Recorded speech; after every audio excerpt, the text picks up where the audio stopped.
sou mestre em Educação e Pedagoga e também sou voluntária no Instituto Ela Educadoras do Brasil. Hoje eu tô aqui com vocês no projeto Mãe Educadora para falar um pouquinho sobre comunicação não violenta. E quando a gente pensa na comunicação, é importante a gente pensar que o que a gente fala tem muita importância na vida das nossas crianças e dos nossos adolescentes. A gente precisa pensar que a nossa linguagem ela não é inócua, né? Então a gente precisa entender que a gente precisa melhorar a qualidade da nossa comunicação, né? Porque uma coisa é o que a gente diz e a outra coisa é o que o outro, o receptor, a pessoa que está recebendo, entende. Então são dois elementos distintos. Quantas vezes vocês já não passaram por uma situação em que você está falando algo e a pessoa entende de outro jeito e a gente tem que se justificar dizendo não é isso que eu quis dizer. Então isso nos mostra que só boas intenções não dão conta quando a gente pensa em uma boa comunicação, uma comunicação que é não violenta, né? As palavras que a gente usa, elas fazem muita diferença. O tipo de linguagem que a gente vai pensar e discutir, ela anula um pouco esse risco de ser mal compreendido através da nossa fala. Porque quando a gente usa uma comunicação efetiva, a gente coloca as pessoas envolvidas do mesmo lado. Embora elas estejam em lados opostos, a gente coloca essas pessoas do mesmo lado do problema, né? Para que elas reflitam sobre essa situação. Então, a gente vai pensar que é uma comunicação que é mais harmoniosa, que é mais autêntica, onde as palavras, né, o que a gente diz, vai se ajustando aos sentimentos das outras pessoas. Porque, de novo, tudo que a gente fala influencia diretamente nos sentimentos de quem ouve. E isso significa, mais uma vez, que a nossa linguagem não é inócua. Ela afeta, sim, a vida dos nossos filhos, tanto para o bem quanto para o mal. Então, a gente vai pensar que a gente sempre vai, então, falar sobre os nossos sentimentos, mas nunca vai falar das pessoas necessariamente, né? Porque a gente entende que todos os sentimentos são permitidos, os limites são sempre para as nossas ações. E antes de entrar nos elementos da comunicação não violenta, uma coisa que eu acho que é importante a gente pensar, que são algumas constatações importantes. Só aprende a respeitar o outro quem se sentiu respeitado. O que isso significa? A pessoa que não se sente respeitada, dificilmente ela vai construir o seu autorrespeito e dificilmente ela vai conseguir respeitar o outro, né? Uma pessoa que vive sucessivas situações onde ela se sente fracassada, dificilmente ela vai construir recursos para a construção da sua autoimagem e do seu autorrespeito. Então, o que a gente precisa pensar é que o outro precisa se sentir respeitado também, desde muito pequeno, né? Só aprende a reconhecer o sentimento do outro quem teve seu sentimento reconhecido. Vejam como isso é importante. Então, para que o nosso filho consiga nos respeitar, é mais do que ser uma autoridade para ele. Inclusive, porque o adolescente, ele tem uma característica importante que ele vai se distanciar o mais possível dos adultos para buscar a sua tribo, para buscar a sua identificação com os pares, né? É algo natural. Então, se ele não se sentir respeitado, dificilmente ele vai conseguir respeitar a gente, né? A gente precisa tirar essa ideia de que se respeitam as pessoas pela sua autoridade. A gente respeita as pessoas porque as pessoas merecem ser respeitadas, né? Então, caso eu não tenha o meu sentimento respeitado, dificilmente eu vou conseguir reconhecer e legitimar o outro. Agora, quando eu sinto que os meus sentimentos são respeitados e acolhidos, eu tenho mais condições de fazer isso com as outras pessoas. Então, apesar do nosso filho, da nossa filha, pensar diferente da gente, assim, até porque por questões cognitivas, neurológicas, de desenvolvimento, né? Eles sentem como a gente sente. Então, da mesma forma que a gente sente raiva, da mesma forma que a gente sente tristeza quando alguém nos critica ou nos julga, eles também sentem, né? E se a gente sente desvalorizado, é da mesma forma que eles vão sentir.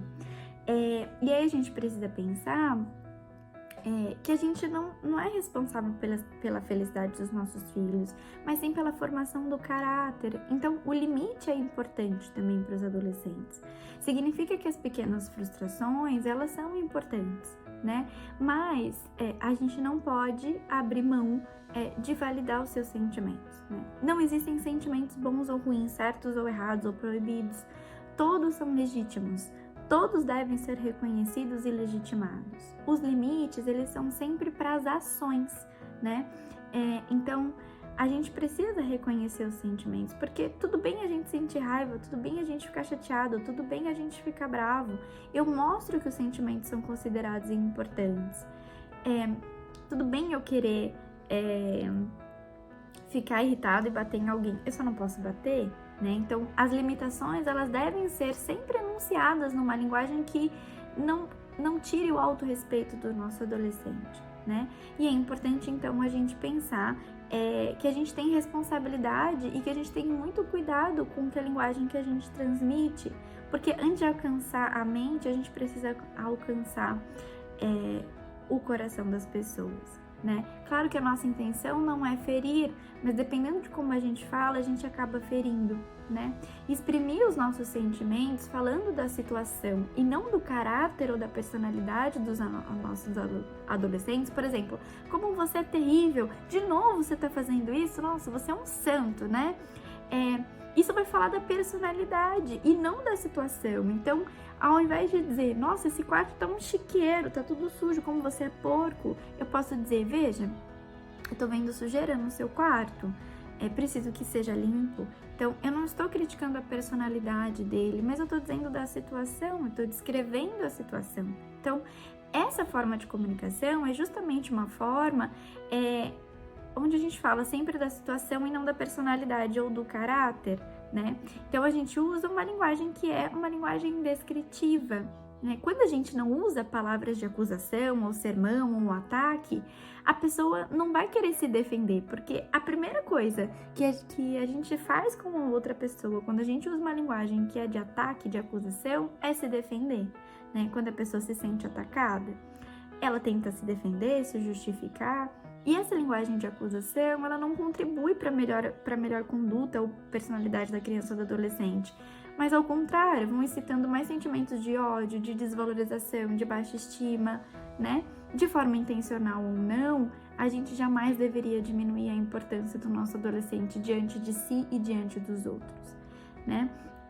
Enfim, é importante, então, a gente pensar e olhar para uma comunicação que é efetiva, que tem um respeito mútuo, né? O Rosenberg, criador da comunicação não violenta, ele propõe que as nossas palavras, elas podem se transformar em muros ou janelas. Então, elas vão ser muros quando as necessidades individuais forem demonstradas por meio de comparações, acusações, julgamentos, levando sempre a outra pessoa a se sentir culpada, a se sentir ofendida, provocando reações de defesa, de resistência ou até mesmo de ataque. Mas se a gente abre janelas, né, quando a gente usa a expressão de vida e conexão com os outros, revelando as necessidades e desejos e abrindo caminhos de verdadeira comunicação, a gente pode então criar possibilidade de ajuda mútua, né? Será que as nossas relações, a gente está construindo muros ou a gente está construindo janelas, né? Há então uma comunicação que é uma comunicação que a gente chama de comunicação alienante. O que é essa comunicação alienante? Nessa forma de comunicação, a nossa atenção ela se concentra em classificar, analisar, determinar níveis de erro, no que nós e os outros necessitamos e não estamos obtendo, né? Então, isso inclui se vitimizar, estabelecer comparação, dar lição de moral, sarcasmo, reprovações, insultar. E a comunicação não violenta, ela nos guia para um processo de reformular a maneira pela qual a gente se expressa e a gente escuta os outros, mediante a concentração em 4 áreas. Então, o que a gente observa, o que a gente sente e o que a gente pede para enriquecer a nossa vida. Então, 4 componentes que são muito importantes dentro de uma comunicação que é não violenta. Então, a observação, então ser capaz de articular, de observar sem fazer nenhum tipo de julgamento. Vejam, é muito difícil, porque nós estamos acostumados com uma linguagem que emite valor, né? Então, o sentimento, como a gente se sente ao observar essa ação, se a gente se sente magoado, assustado, alegre, divertido, irritado, e a necessidade, né? Quais de nossas necessidades estão ligadas aos sentimentos que a gente identifica? E um pedido que é o que a gente quer da outra pessoa para enriquecer a nossa vida e tornar ela melhor, né? É importante, quando a gente vai falar dos nossos sentimentos para os adolescentes, usar uma linguagem uma técnica de linguagem chamada mensagem eu. Quando a gente usa a mensagem eu, a gente então coloca os nossos sentimentos de frente para a pessoa, né? A gente descreve a situação sem rotular outra pessoa e também sendo capaz de verbalizar o que a gente sente, né? Permite que a gente mude o foco do problema e dá a outra pessoa a possibilidade de tomar consciência do que ela fez sem se defender ou se sentir atacado. Então, por exemplo, eu me senti muito triste com a situação que aconteceu, ou eu me senti bem chateado. A gente não precisa ficar pensando, gente, que os nossos adolescentes, que os nossos filhos, eles são frágeis. Ninguém é frágil diante dos nossos sentimentos, é possível que a gente fale, né? Isso é muito importante que a gente tenha em mente. E aí, dentro então dessa linguagem, dessa comunicação não violenta, dessa linguagem efetiva, a gente precisa, primeiro passo, observar sem julgar, né? Quando a gente faz algum juízo, quando a gente emite um juízo diante do comportamento do outro, as chances dessa pessoa perceber isso como uma crítica são muito grandes e a gente pode iniciar um conflito, né? É importante, então, que a gente consiga se manter neutro e expressar somente aquilo que a gente vê em fatos, constatar apenas aquilo que a gente está vendo como uma linguagem descritiva. Então, descrever os fatos sem rotular, né? Descrever, então, o que você vê, o que você sente e o que você espera, né? Como eu disse, esse quarto tá imundo, é uma nojeira. A gente pode dizer, eu tô vendo que esse quarto está sujo, né? Ou precisava bater para resolver esse problema, ou percebo o quanto você ficou chateado e nervoso, mas a gente não bate nas pessoas, né? Então, a gente precisa pensar qual é a linguagem, então, que a gente está favorecendo para os nossos filhos, né?